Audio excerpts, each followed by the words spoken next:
আলাইকুম, আমি মোহাম্মদ আনাস শিকদার। আমি আজকে শুরু করতেছি হচ্ছে পদার্থবিজ্ঞানের যে ভেক্টর যে অধ্যায় আছে অধ্যায়ের ম্যাথমেটিক্যাল যে সমস্যাগুলো এগুলো নিয়ে আমরা একটু আলোচনা করব। আমি চেষ্টা করব হচ্ছে কনসেপ্টগুলো সম্পূর্ণ বোঝানোর জন্য, তারপর হচ্ছে কনসেপ্ট বোঝার পরে তারপর হচ্ছে ম্যাথগুলো সলিউশন করার জন্য আর কি। ঠিক আছে, আমরা কনসেপ্ট কমপ্লিট করার পর মানে বোঝার পর তারপর হচ্ছে আমরা ম্যাথে যাবো আর কি, এর আগে আমরা যাব না। ঠিক আছে, ওকে।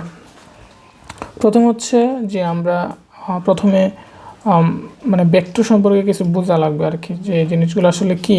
ঠিক আছে, মনে করি যে এদিকে একজন টানতেছে আর কি। ঠিক আছে, একজন এদিকে এই বরাবর টানতেছে আর একজন হচ্ছে এই বরাবর টানতেছে।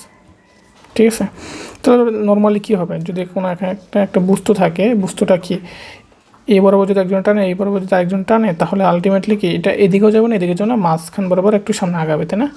এখানে চলে আসবে। এই যে এখানে যে আসতেছে, যেটা নাকি দুইজনের কাজের মানে দুজনের টানের কারণে হইতেছে, যেটা নাকি আলটিমেটলি দেখা দিতেছে, এটাকে বলা হয় লব্ধি।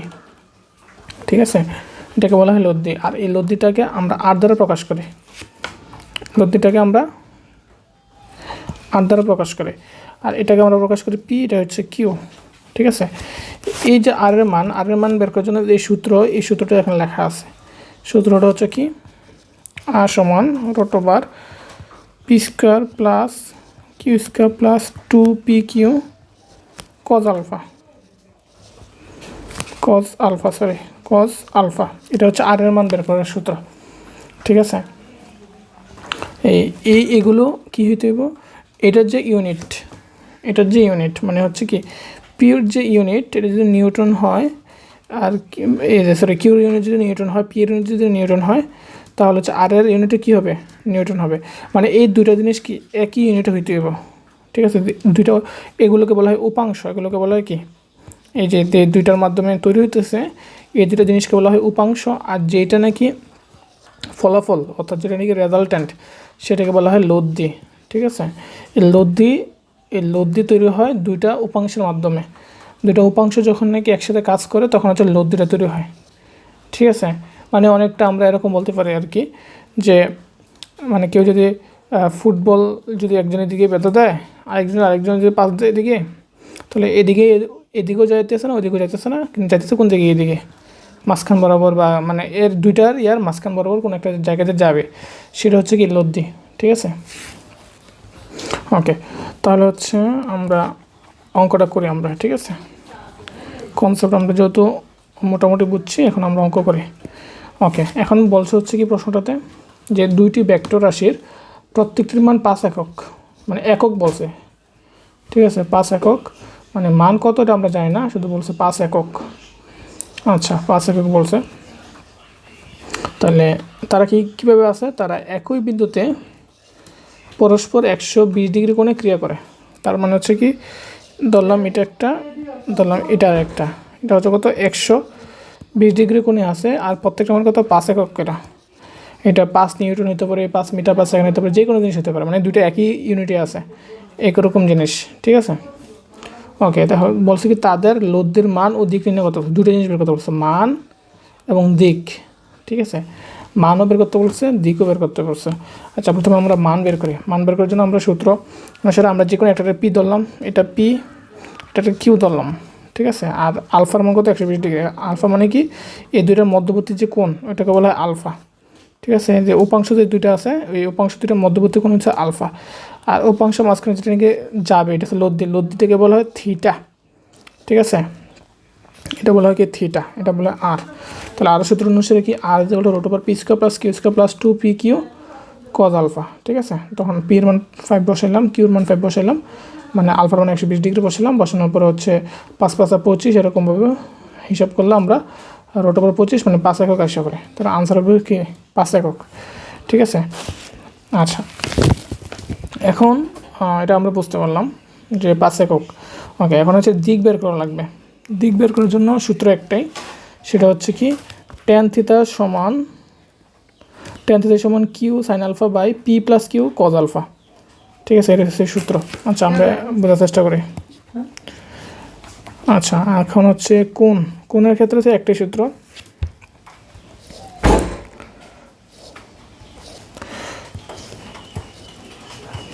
আচ্ছা, এই কোনটা মনে করেন এটা হচ্ছে লব্ধি আর, ঠিক আছে, এটা হচ্ছে পি, এটা হচ্ছে কি কিউ।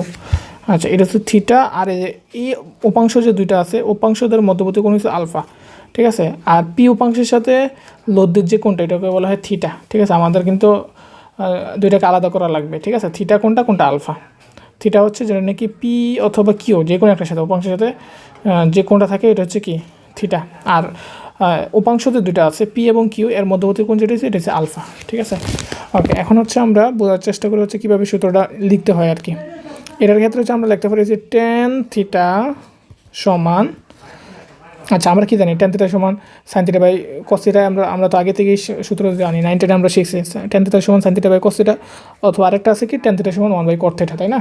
তাহলে আমরা সাইন উপরে থাকবে এটা আমরা বুঝতে পারতেছি। সাইন থিটাতেও তো আছে, থিটা লেখা দেবে না, সাইন আলফা লিখতে হবে, sine alpha by cos alpha আমরা আগে লিখে দেবো, ঠিক আছে। লেখার পরে এখন কী করে নেবো এটা বোঝা বেশি ইম্পর্টেন্ট, ঠিক আছে। আচ্ছা, এখন আমরা দেখি কোনটা উৎপন্ন হচ্ছে কার সাথে, খেয়াল করি আমরা কোনটা উৎপন্ন হয়েছে কার সাথে। কোনটা উৎপন্ন হয়েছে পি এর সাথে, ঠিক আছে। পি এর সাথে কোন উৎপন্ন হয়েছে, পি এর সাথে যদি কোন উৎপন্ন হয় তাহলে কি করব জানো, এই সাইন এবং কসের সাথে উল্টাটা লিখে দেবো, মানে উল্টাটা কোনটা, অন্যটা কোনটা কিউ, ঠিক আছে। আমরা এখানে তাহলে কিউ লিখে দেবো, কিউ কিউ, আর সাথে প্লাস পি লিখে দেবো। অর্থাৎ আমার কথা হচ্ছে এটা যে আমি যার সাথে থিটাটা নিব, মানে আর এর সাথে আর কি লব্ধির সাথে যার কোনটা নিব, মানে পি এর সাথে আমি কোনটা নিয়েছি, কিন্তু আর এর সাথে কার কোনটা নিয়েছি পি, তাহলে তার আরেকটা কী আছে কিউ আছে। কিউ কী করবো, সাইনের সাথে কিউ লিখে দেবো, কসের সাথেও কিউ লিখে দেবো, আর প্লাস হিসেবে আলাদা করে রাখবো হচ্ছে যার সাথে কোনো উৎপন্ন হয়েছে, ঠিক আছে। যার সাথে কোনো উৎপন্ন হয়েছে সে হচ্ছে কি আলাদা, ঠিক আছে। যার সাথে থিটা কোন উৎপন্ন হয়েছে সে হচ্ছে আলাদা, প্লাসের এই পাশে থাকবে। আর হচ্ছে কিউ থাকবে কোথায়, মানে যেটা নিয়ে কোন উৎপন্ন হয় না, যাদের সাথে কোনো উৎপন্ন হয় না।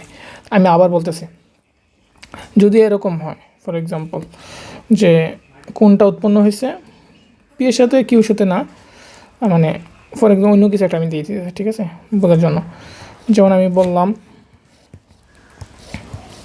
এটা হচ্ছে এম, ঠিক আছে, এটা আর মানে লব্ধি আর রাখলাম, এটা হচ্ছে এন ফর এক্সাম্পল। তাহলে আমরা কী করতাম, এটা যদি থিটা হইতো ফর এক্সাম্পল, আর এটা যদি আলফা হইতো, তখন কী করতাম যে টেন থিটা, মানে এই থিটা টেন থিটা সমান, তখন কী লিখতাম আমরা, টেন থিটা সমান আমরা নর্মাল সূত্রে sine theta by cos theta আমরা জানি, সাইন আলফা লিখবো আমরা, ঠিক আছে, sine alpha by cos alpha লিখবো, ঠিক আছে। এখন কোন উৎপন্ন হয়েছে কার সাথে, এম এর সাথে, তাহলে এম ছাড়া বাকি অন্যটা কী আছে, এন আছে, তাহলে উপরও এন লিখে দেবো, নিচেও এন লিখে দেবো, ঠিক আছে। আর প্লাস হিসেবে লিখে দেবো হচ্ছে যার সাথে কোনো উৎপন্ন হয়েছে, কার সাথে কোনো উৎপন্ন হয়েছে, এম এর সাথে। তাহলে আমরা সূত্রটা এইভাবে লিখবো, ঠিক আছে। যার সাথে কোনো উৎপন্ন হয়েছে সেটা আলাদা করে রাখবো, আর যার সাথে কোনো উৎপন্ন হয় না সেগুলো হচ্ছে এই সাইন থিটা এবং কস থিটার সাথে দিয়ে দেবো, ঠিক আছে। আচ্ছা, এভাবে সূত্রটা মনে রাখা যায় আর কি। ওকে, তাহলে হচ্ছে আমরা দেখি সামনে যে এখানে কি বলছে। প্রশ্নটাতে আমরা তো জানি অলরেডি যে 120 ডিগ্রি কোণ, ঠিক আছে, 120 ডিগ্রি কোণ, এটা হচ্ছে কি আলফার মান, 120 ডিগ্রি হচ্ছে আলফার মান, আমাদেরকে বের করতে বলছে থিটার মান, ঠিক আছে। এটা মান 5, এটা পি ধরলাম, আর এটার মান হচ্ছে কিউ ধরলাম, এটাও 5, হচ্ছে আর, ঠিক আছে। তাহলে হচ্ছে এই হিসাবে কী হইতেছে, টেন থিটা সমান, তাহলে ওপরে হইবে সাইন আলফা, নিচে হচ্ছে কজ আলফা, কোন উৎপন্ন হয়েছে কার সাথে, পি এর সাথে, তাহলে পি আলাদা, তাহলে সাথে কিউ হইব, ঠিক আছে। কিউ উপরে কিউ নিচে কিউ প্লাস হচ্ছে পি, ঠিক আছে। পি হচ্ছে আলাদা থাকবে কারণ পি সাথে কোন উৎপন্ন হয়েছে, পি সাথে কোন উৎপন্ন হয়েছে। ওকে, তাহলে হচ্ছে আমরা মান বসাই, তাহলে পি এর মান 5, কিউর মানও 5, আলফার মান তো 120 ডিগ্রি জানি, মান বসা দিয়েছে আর কি, ঠিক আছে। প্রত্যেকটা মান বসা দিয়েছে, তাহলে 1.732 আসছে, ঠিক আছে।